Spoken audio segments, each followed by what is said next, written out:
Hello and welcome to the shed. In today's video I want to tackle the question of how I plan my woodworking builds. Hope you enjoy. The very first step in any of my builds is up here. It's mentally. I look at the space, I look at what I might want to build, what kind of storage that I'm looking for and all this sort of thing, what objects I might want to fit and all of that, and then I sort of visualize up here and just have it churning over. Maybe sometimes it's only a couple of hours, sometimes it's some weeks, sometimes it's over a month, sometimes even longer, depending on what the exact build is that I'm doing. If it's something simple, I might not really think of it here too much and I'll just get to work and build it without any plans whatsoever. But something like the cabinet door build like this, I'd been thinking about this for probably about 6 weeks before I decided on the actual design that I wanted, because I knew that I wanted the cabinet door for this cabinet here, and I'd just been churning over things like what sort of joinery, what sort of timber, the size, any designs that I want to put on it, and churn them over in here, so I had some pretty good idea up here before I went to the paper. So let's jump down here and I'll show you what I did for that cabinet door in terms of on the paper. So let's jump in here and have a look. This is something that I don't really show anyone. It's my design book. I think I've given you a quick few references to it before in various videos, but what you can see here is I come up with the name. So I decided it was going to be a half lap door because I wanted to do mitered half laps, and so my very first basic design was just, alright, it's going to be a rectangle with some miters and a captive panel with some plywood, and I decided a little bit later on that I was going to do Tassie oak and Jarrah for this to keep with the theme that's already in the workshop. And then I took it on to a little bit further into the design and I started taking some measurements off the cabinet behind the camera here. And so I had 605 millimeters by 828 millimeters because I decided, and what I show here is that I was going to have roughly a 25 millimeter overhang on the top of the door as a handhold with a round over on it. And I also decided at this stage, I believe, that I was going to put a bullnose around the rest of it, but I don't think I wrote it in here until a little bit later. And then I decided that I was also going to have this central piece here, because I already had my timber. So I was like, well, how can I get it? And working with the timber I had, I settled on about 70 millimeters, and that I could glue the excess from the, I think it was 128 mil boards that I had to create this cross piece here. But if we look just closely here, size question mark. I didn't know the exact size, and I didn't write 75 mil in here for the size of that until I started filming, and you saw that on camera. I got the actual size then, I recorded it down. And so then I was obviously going to have this split plywood here, and so I had roughly my dimensions, 70 mil, and so then I wrote down what my pieces were likely to be, but I wasn't 100% sure on this middle one. Once again, there's a question mark here, but I did come in later on once I found out what it was. And so you can see here 2 loads of Jarrah at 228 millimeters by 70 mil, 2 pieces of Tassie oak for the top and the bottom, 605 by 70, and then one middle one, 605 by what was eventually 75. Then I moved on to my next part, and I sort of started thinking a little bit more about what details I was going to do. So I decided I was going to have that round over on the top, which I'd already decided, bullnose on the side, and I decided for this cabinet door that I was going to keep the bottom square because of how close it was to the cabinet back over here. And so then I moved on, and obviously I was going to do captive panels, so I decided, you know, where the grooves were going to go, and that I was going to do a rebate on the cross panel. And you saw me almost sort of design that in the video because I wasn't sure, so I later came in and just wrote that up exactly so I could record exactly what I was doing, and it was good for a reference. Then I don't always do this, but I decided with this one that I was just going to take a ruler and actually just draw it up a little more clearly, and then just show what I was going to do here.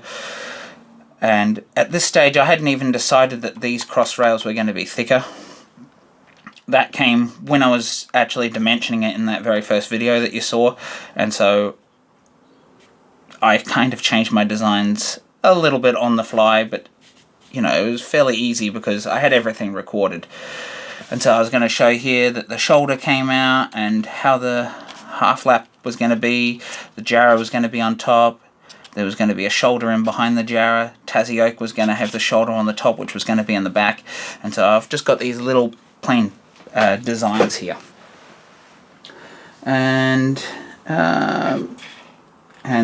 this cross rail I decided was going to be in the front, and that was before I even decided that I was going to have the thicker design. I decided I wanted to show off that mitre on the top. Once I'd sort of finished filming, I came in here and just did a little thing of the videos, how I was going to do one on stock prep, one on the half laps and the grooves, then a dry fit glue up detail and finishing, which is obviously to come later this week, and then how to hang a cabinet door. Now, I wasn't going to include that as part of the series. I was going to do it as a separate hanging because I haven't really shown that before. And so, yeah, do leave that down in the comments below if that's something you'd like to see. And then sometimes, depending on the build, if I want to get a better idea of exact layouts and things, I might scratch something up like this, just that very basic one, and I'll put it into something like SketchUp, and then maybe do a few different variations because it's quick and easy to change them there, just to give me some idea of if I want to change my design or anything like that. But I don't always use SketchUp, and to be honest, a lot of the time I don't even go to the detail I've shown you here. I go from here and then just take real measurements, as I always like to advocate for, and kind of wing it, and that does get me in some issues sometimes, and then I've got to correct some of these issues that come up. But for the most part, when I'm doing videos for YouTube, I do try to plan it a little bit so I'm less likely to make mistakes, although I think it's a good learning tool to see my mistakes in action and show you how I can actually repair them. And I think that's great for any of you out there, because I'm sure a lot of you out there wing your projects and kind of adjust them on the fly, which is why, if you didn't see the stock prep video, or I think it was the second video, part 2 on the joinery actually, where I changed where I was using my reference side, and that's why I like to have my stock square and parallel, because then if I do make a mistake on the fly, I can change it and there's no real issue, because my stock is ready for whatever eventuation, whatever sort of comes from that. So now you've seen the designs, let's just lift the actual cabinet door up here and you guys can have a look at that and see how it compares to my design that I came up with. Because sometimes things might change. In this case, I think it's pretty accurate.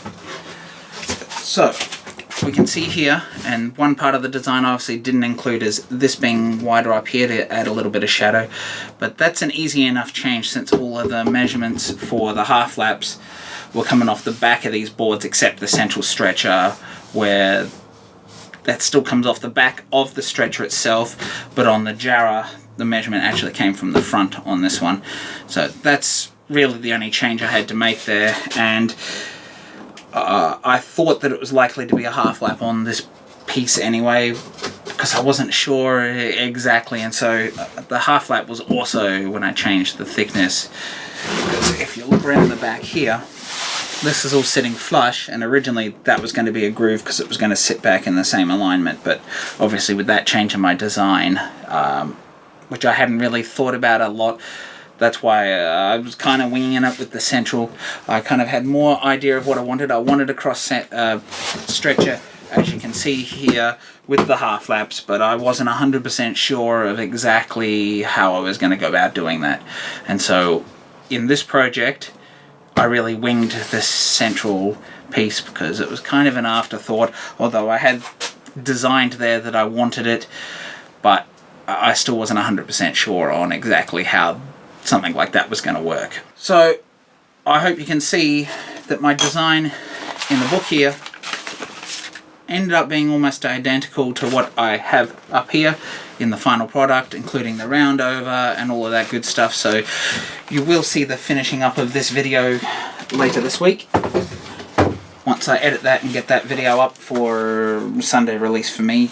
So if you like this video, please do like and subscribe down below. While you're down there, do sound off in the comments if your design processes are similar to me, or maybe you use a different process. I'd be eager to find out how others design their projects down below and just hear about it, and I think sharing these ideas might help others out for designing their projects as well. So do leave that down below. And if you'd like to see another great video such as this one here, do check out the playlist here for the entire build series once that's complete. but the playlist will be up there for the cabinet door build. Bye for now.